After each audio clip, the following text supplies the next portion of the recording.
प्रदेश सरकार द्वारा अखबारों के माध्यम से अक्टूबर 2020 के प्रथम सप्ताह के दौरान वित्तहीन शिक्षकों को लुभाने के लिए समाचार प्रकाशित कराए गए कि कोरोना संकट के समय वित्तहीन शिक्षकों को आर्थिक सहयोग मिलेगा।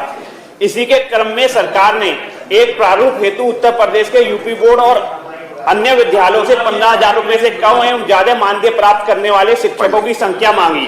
सरकार ने जानबूझकर वित्तहीन शिक्षकों को लालच एवं मदद किए जाने का आश्वासन देकर वित्तहीन शिक्षकों के साथ छल किया है। सोची समझी रणनीति के से अखबार के माध्यम से भ्रमजाल फैलाया। सत्तारूढ़ पार्टी के द्वारा 4 शिक्षक सीट पर चुनाव लड़ा जा रहा था, जिसमें से 3 शिक्षक सीट पर जीत गई। कोरोना महामारी में विद्यालयों में फीस न आने से शिक्षकों को वेतन नहीं मिला। कोरोना काल में जो भी व्यक्ति परिवार जिस कार्य में लगे थे उसके सामान्य जीवन हेतु भी कुछ नहीं किया गया या कम आर्थिक पारिश्रमिक दिया, किंतु शुल्क के अभाव में विद्यालयों ने उन वित्तहीन शिक्षक कर्मचारियों को पारिश्रमिक के रूप में कुछ नहीं दिया। इससे सभी शिक्षक उपेक्षित हो गए। सरकार ने मार्च 2020 में इस विषय पर ध्यान नहीं दिया एवं चुनाव घोषणा से लगभग 28 दिन पूर्व ही झूठा समाचार प्रचारित किया। आपके लुभावने वादों से प्रभावित होकर वित्तहीन शिक्षकों ने सरकार के 4 में से 3 प्रत्याशी को विजयी बनाया। आपके वादों की तीव्रता इतनी थी कि 48 वर्षों से लगातार चुनाव जीतने वाले प्रत्याशी हार गए।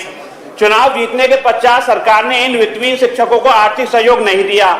मैं सरकार से इन वित्तहीन शिक्षकों का आर्थिक संकट दूर करने एवं वादों को पूरा करने का आग्रह करता हूं। सरकार के वादे पूरे न होने से इन वित्तहीन शिक्षकों में रोष एवं क्षोभ व्याप्त है।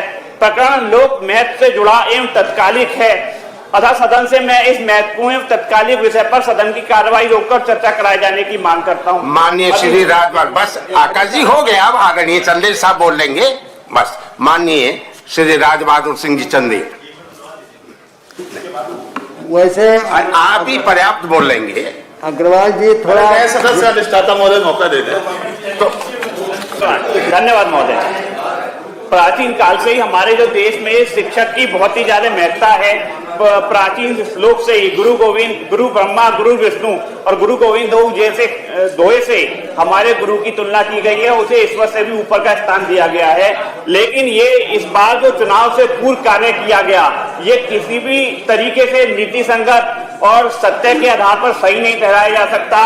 यदि कोरोना मार्च 2020 के समय में आया और मैंने भी ज्ञापन दिए सरकार से कि कोरोना के समय में आर्थिक सहयोग दीजिए, लेकिन सरकार ने मार्च, अप्रैल, मई, जून, जुलाई इन 7-8 महीनों में बिल्कुल भी शिक्षकों की तरफ ध्यान नहीं दिया।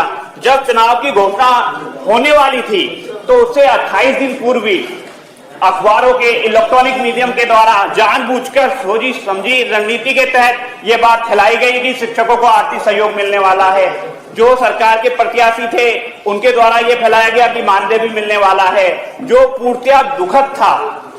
यदि आपको कुछ करना ही नहीं था तो झूठा आश्वासन देने की 8 महीने बाद आवश्यकता क्या थी?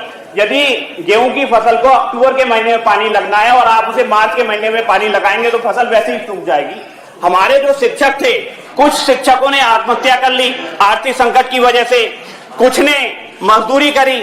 मैं जून के महीने में औरैया में भी गया तो वहां पे कुछ मजदूर काम कर रहे थे। हमने पूछा प्रधानाचार्य कहाँ हैं? उन्होंने कहा प्रधानाचार्य ऑफिस में बैठे हैं। हमने वहां पे उनसे बात करी, फिर हमने पूछा आपके शिक्षक हमें कहाँ मिलेंगे? उनके द्वारा बताया गया जो बाहर मजदूर काम कर रहे हैं, जो इस कमरे का निर्माण कर रहे हैं, वह शिक्षक हैं। शिक्षक की स्थिति इतनी बुरी आ गई कि उसने सब्जी बेची। तो यदि सरकार चुनाव जीतने के लिए इस तरीके के झूठे आश्वासन देगी तो जो शिक्षक सम्मानित माना गया है, जो कम खर्चे में उसके बाद आर्थिक संसाधन नहीं है, उसके बाद भी अपना कार्य कर रहा है और देश का निर्माण कर रहा है, क्योंकि कहा जाता है कि जो भावी पीढ़ी आती है वही देश का निर्माण करती है।